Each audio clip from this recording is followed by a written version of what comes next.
is our second part of the lecture, how to write a technical report. Basically, this is lecture 13, 14 and 15 part 2.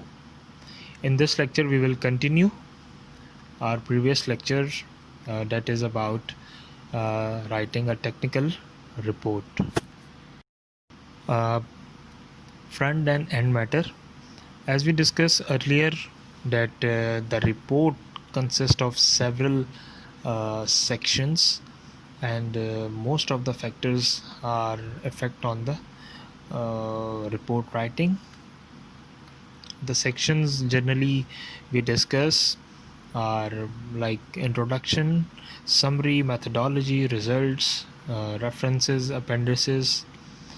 But some of the other structure information about the report, like you have a table of content that generally belongs to the front matter of the report, and we know that the table of content is the key for any report, because if the table of contents are not properly written or absent in any report, so it will create a difficulty for the user to read, and it is very difficult to manage at that level that he cannot find the exact location of some of the topics. The second is table of figures. In most of the reports, the figure content are mentioned specifically. The reason behind that, if the reader wants to access any specific figure, so he might check the table of figures and access and got access to that specific figure. Same is the case, we have the table of tables. In reports, tables have very much importance, so we have to depict some sort of technical data in terms of tables. So we generally form a table about that, and all the tables are mapped like table 1, table 2 with captioning it, so we can made a special table of content that relate to tables also. The fourth one, we have abbreviations or acronyms, like the acronyms we use in the documents. We don't have to write every time a specific acronym for that in the document. Like if I say I am writing BUKC, so I will write in the acronyms or abbreviation section what BUKC stands for, and other abbreviations that specifically used in the document. So in the document I don't need to revise it or rewrite it multiple times. Same is the case if you don't write these abbreviation, or you didn't explain in the document also, so it will create a confusion in the mind of in the mind of reader, so he might get confused about the specific abbreviation. In the end matter, we have glossary and index. So if I can say that what is glossary, so it is basically a list of often difficult or specialized words with their definitions, or often placed at the back of a book or a report. So generally we termed it as glossary. Have you seen in your books, and you can take example of your any book, I must say a well written book, so the difficult definitions or important, I must say the important concepts related to that definition or that topic is mentioned in your glossary section. Same is the case with the index. Important words or important words that relate to that specific document can be mentioned in index. So I must say the index and all these sections are very important for writing of any report. Themes. Um if we talk about report themes, we have lab report, decision, design documents, technical documents. So we have to uh, follow the publisher or institution guidelines for specific cases. Like I mentioned earlier, if you have to write a lab report, then you have to follow the format given by your instructor. Another way, um, if you are writing if you are writing your dissertation or MS thesis or PhD thesis or undergraduate FIP report, then you have to follow the format set by your uh, institution. Same is the case when we talk about design documents. So we have different type of documents, and on the basis of the expertise and on the basis of technical document requirement, for example, like you have maintenance manual, you have operation manual, you have uh, technical or repair manual, I can say. So these all are a specific format, like I can say if Nokia is designing a specific phone, so they have compiled a specific document for that.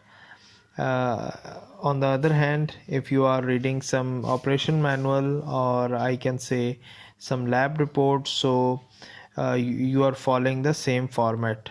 So the variation can be changed whenever the publisher or the institution guidelines change.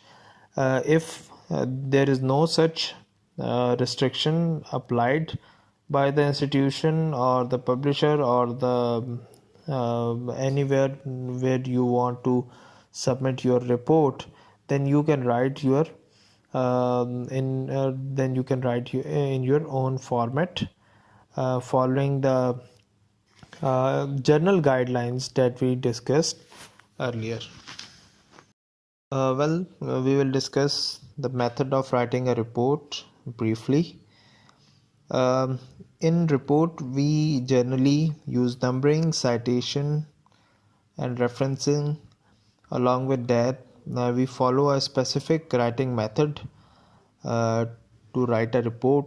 For example, if we are writing a report that is related to some sort of technical in response of some technical query regarding a specific machine, then we will especially focus on that specific machine and the function related to that. On the other hand, if you're writing a journal report on some specific topic, so we have to be very careful that the report should not exceed a specific number of pages.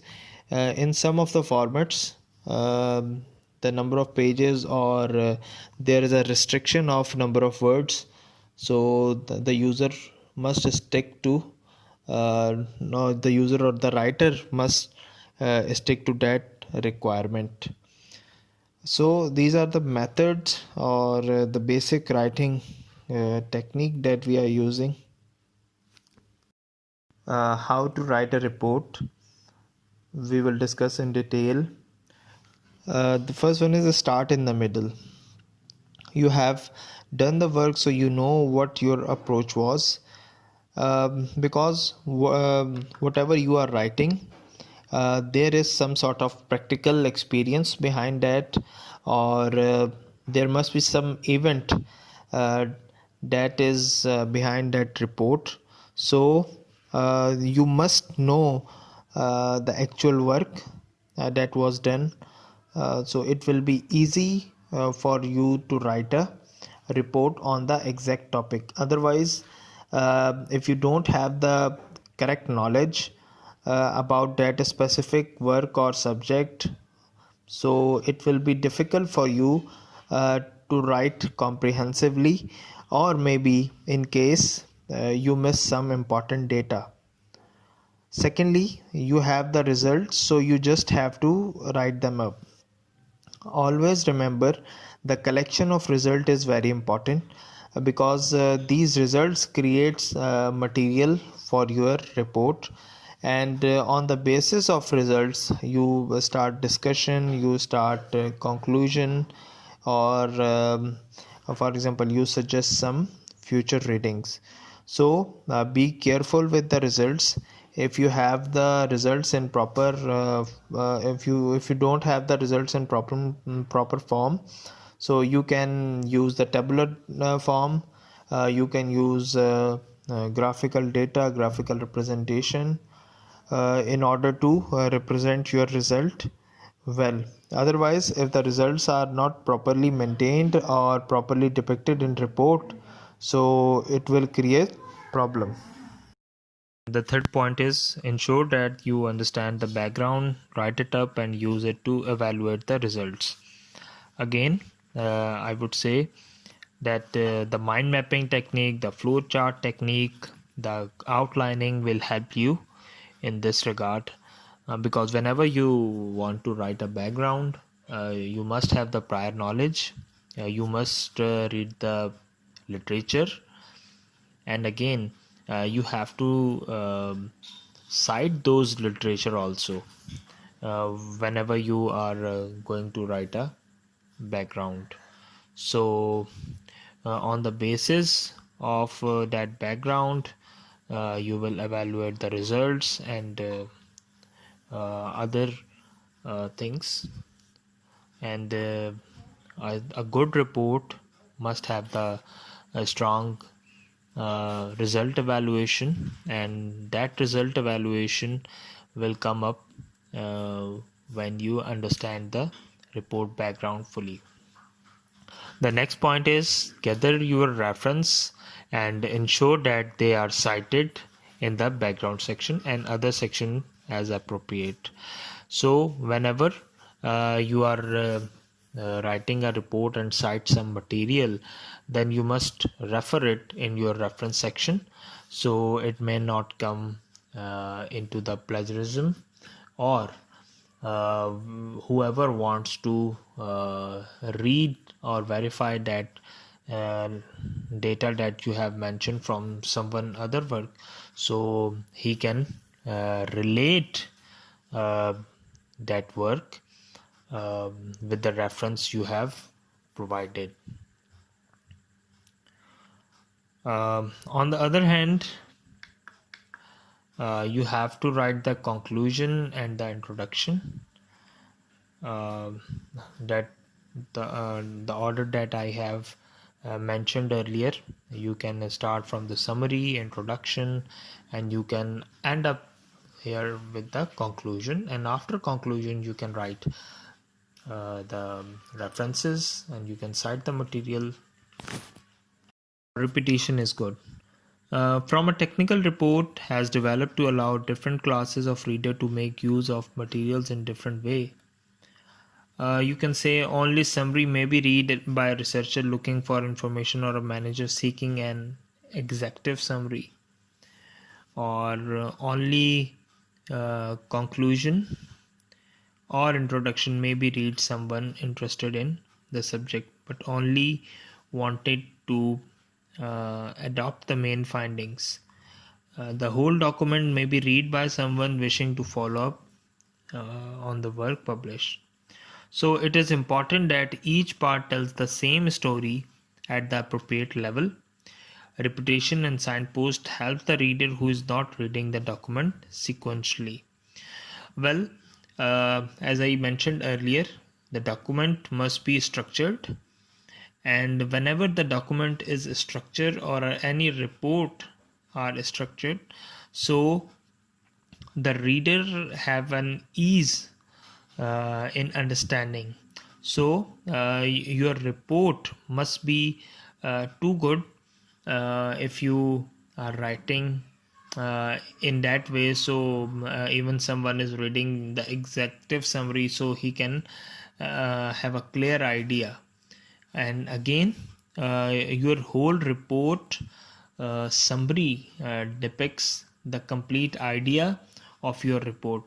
On the other hand, whenever you are writing report, as I mentioned earlier, the introduction and conclusion part is very important, because in introduction you are giving something that is related to your report, and in conclusion you are verifying or depicting your results or findings whenever you are writing a research report.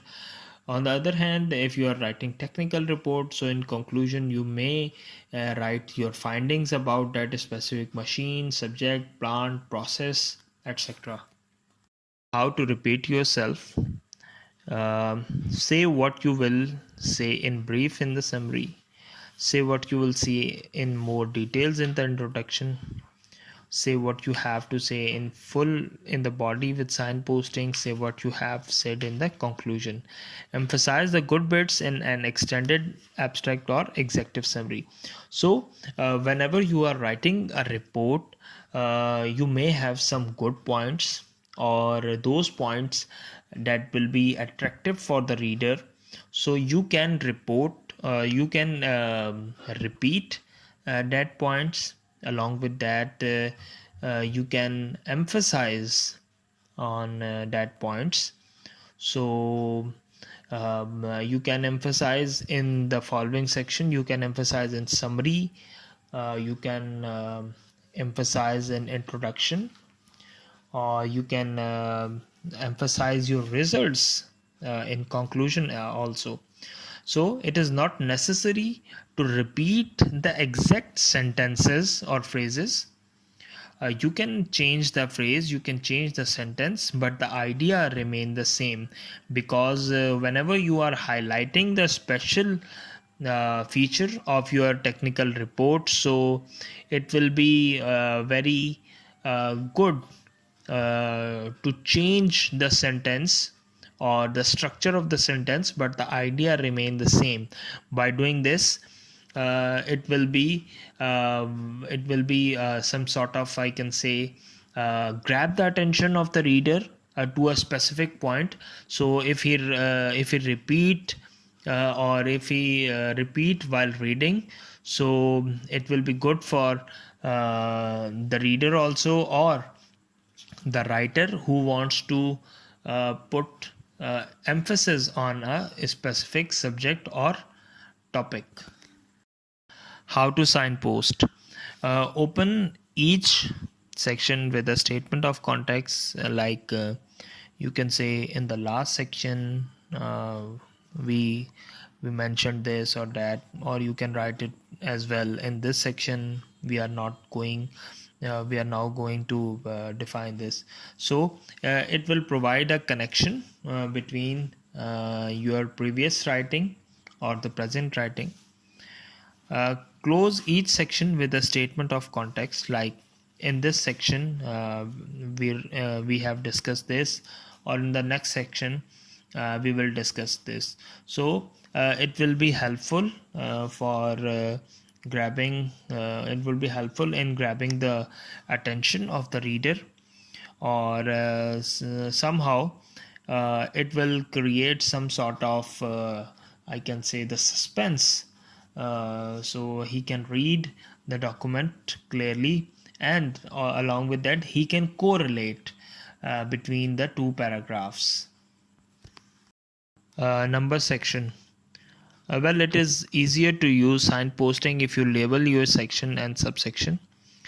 Generally, like we use like chapter 1, and we will discuss section 1.1, and after that, if there is a subsection of that specific topic, so we will write it 1.1.1. So this will help in identifying the specific topic in the report. Along with that, report or the shorter document may have these subsection, but remember, don't use these subsection too much. Some of the word processing tools like LaTeX will not allow subsections more than 3 or 4.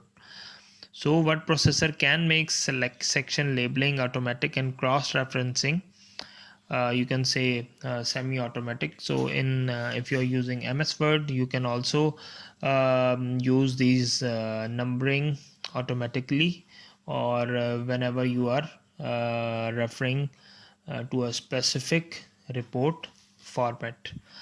On the other hand, the local rules often override the general guidelines.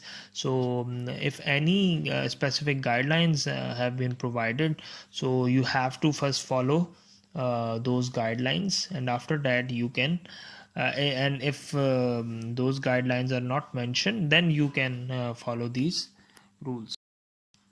Figures. Well, as we know that the figures are one of the important part in any report, and uh, to caption them is also very important. One mistake we generally do, that we used to add the figures that are not properly captioned or improperly explained, or improperly width and height issues. Always remember, you have to use the same width and height whenever you are depicting the figures in your report, or as per the guidelines provided by the publisher or the institution.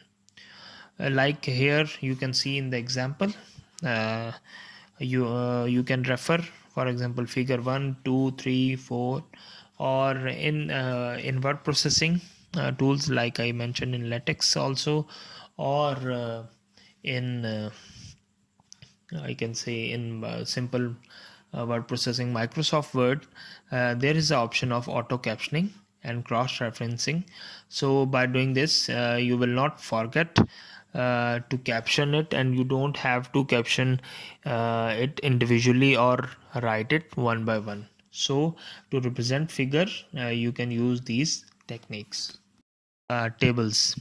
Again, table is also very important part of the any report, and if we want to represent our results in the form of tables, so it will be very easy for the reader to understand it. So by using tables, always remember one thing: the table width or table length. Table length can be vary, but the table width can be same. So it will depict a uniformity in the whole document. On the same hand, you can use the auto captioning or cross referencing tool in softwares. Like in LaTeX you have the tool, and along with that in I can say in Microsoft Word you have the proper guidelines or feature available, so you can use auto captioning, and you can cross referencing. Along with that, you can install any plugins for different softwares, so you can use both of them at the same time. Well, equations are somehow problematic whenever you are going to write. So you don't need to worry. whenever you are writing equation in latex format, so there are a specific format for that. By doing that, you can write equations. Or if you write in a word, you're using any Microsoft Word, so you have the equation bar, and you can write your equation in that way. Uh, One of the mistake that we do, we used to uh, take a screenshot and copy paste it in the document, so it will create a bad impact on the reader, because the graphics not still match with the original document. So always use this equation tool. So it will, by doing this, um, the uniformity will remain, and the reader will be very much involved in your document. Citation and referencing. So the first question that arises: why cite at all? A rich reference list is considered evidence of wider reading. Critical appraisal of the references with citation in the body of the report is the evidence of your understanding of the material and how your work builds on from them. You cited sources provided a frame of reference against which you can evaluate your report contribution to human knowledge. So let me elaborate that what is basically citation is. You might have heard the name and constantly about the citation, but generally, if I can say in easy word, or I can say what is the basic definition. So I can say a citation is the way you tell your readers that certain materials is in your work comes from that source. For example, if I am writing a report, and in that report I am mentioning or depicting someone other's work, so ethically it is my responsibility to cite that source. Again, giving credit to original author by citing sources is the only way to use other people's work without plagiarizing. Um, in some way, citations are extremely helpful to anyone who wants to find out more about your ideas and where they come from, because not all sources are good or right. Your own ideas may often be more accurate or interesting than those of your sources. So I can say that the citation or the citing sources shows the amount of research you have done. Again, citing sources strengthens your work by lending outside support your idea.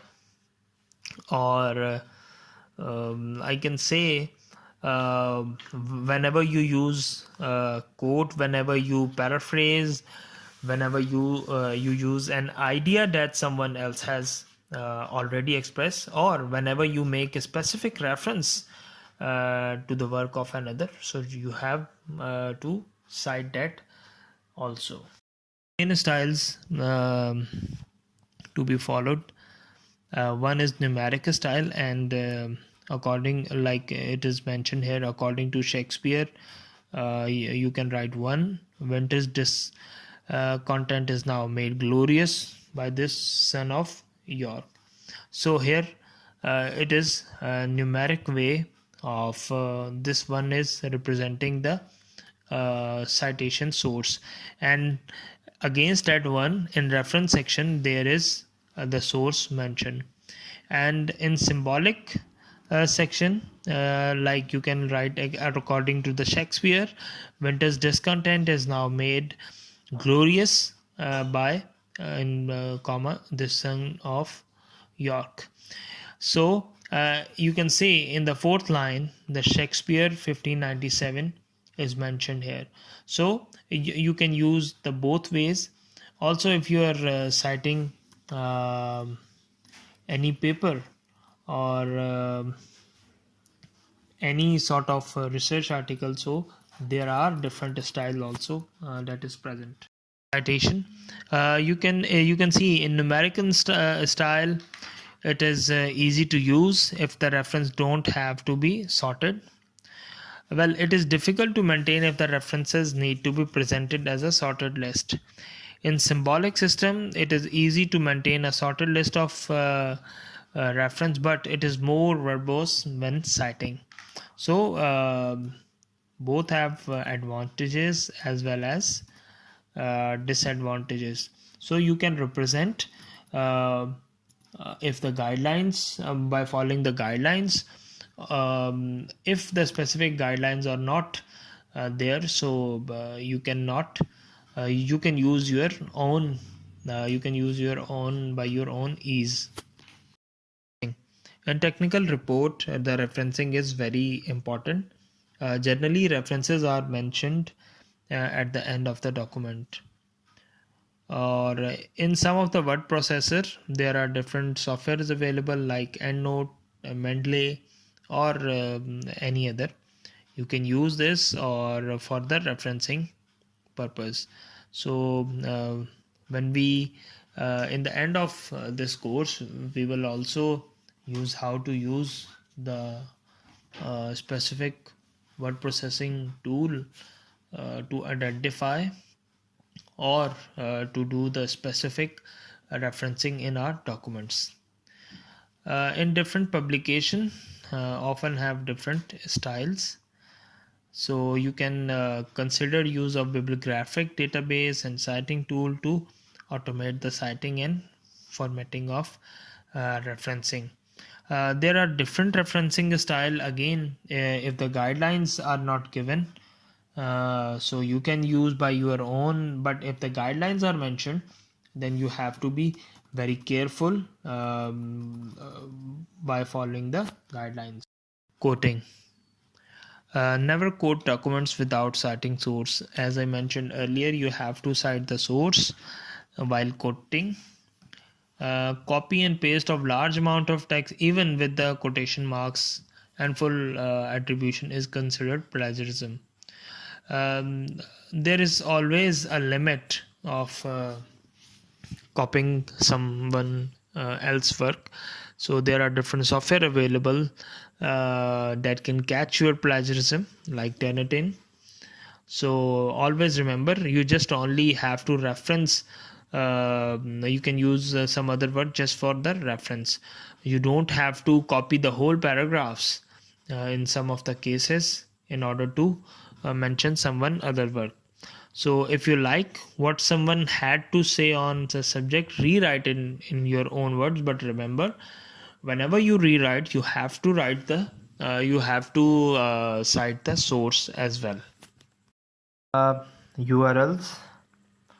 With more of the world's knowledge accessible via internet, it is unrealistic to ban URLs from referencing list. So I can say what is URL.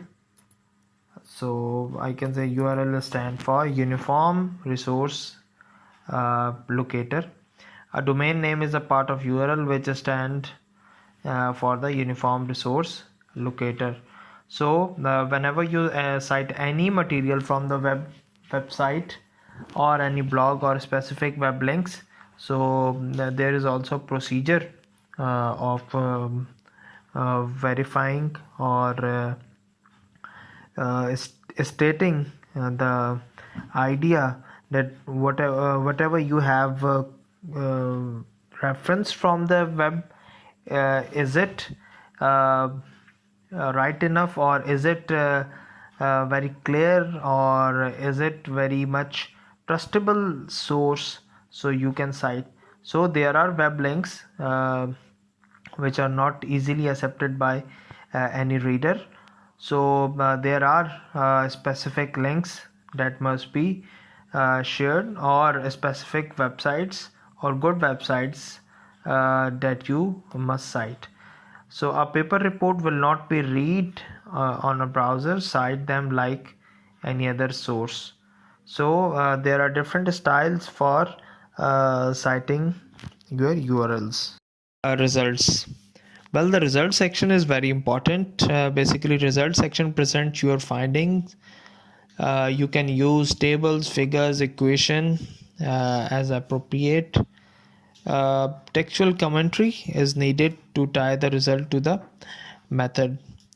You have to provide explanation if necessary. Usually, the easiest section to write if you record the result carefully. Because in the results you have a lot of material, and you only have to discuss that specific data on the basis of your findings. So whatever your findings are on the basis of your experiments, your thinking, or I can say if you are depicting the result of any process, so you must write the result in the result section. So it is very important that the results must be realistic.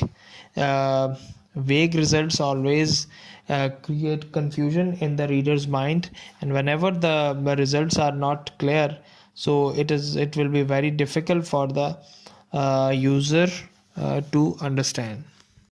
Discussion of results. On the basis of results that we depicted in our result section, a discussion is very important.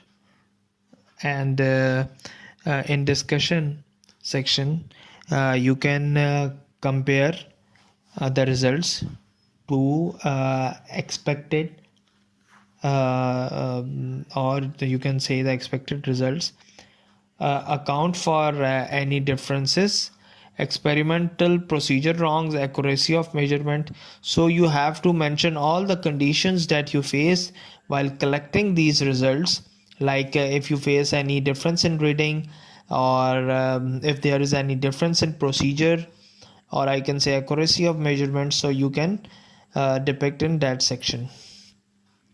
Along with that, differences may point to inaccuracy in the theory section and may point to future work. So this result can be explained by experimental error, um, that is not an explanation. So always be honest.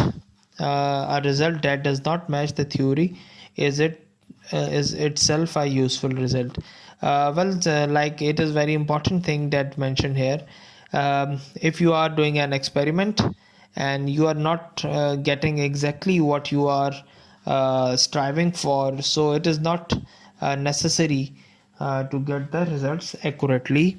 So if you don't get those results, so it is also an achievement that on the basis of your experiments you cannot able to get those exact results. Lastly, if there are questions in the lab script, they should be answered in this section. In discussion, it is very important to answer each and every question that is to be demanded by the user. Conclusion. Always remind the reader of what you are trying to achieve. Outline the theory, method, results, and discussion section. Attempt to tie together the theory, result, and discussion. Highlight the place where the theory was correct. Also, you have to highlight the place where the theory was incorrect. Along with that, make suggestion for the future work. But ensure that the conclusion stand alone, because it may be the only part to be read. As I mentioned earlier, some of the readers that don't have the exact time to read your whole document, so he or she just read the abstract, summary, or the conclusion. So these two parts must be well written, so it can be understood by the reader also. So again, the conclusion must be very honest. You have to give your honest decision. Always remember, whatever you are writing belongs to you. So if you are biased in your conclusion, so it will always create a problem for you. uh, let's talk about conclusion. In this lecture we have discussed how to write a technical report. It's a journal report. In our future lectures we will discuss about formal and informal reports separately. Thank you.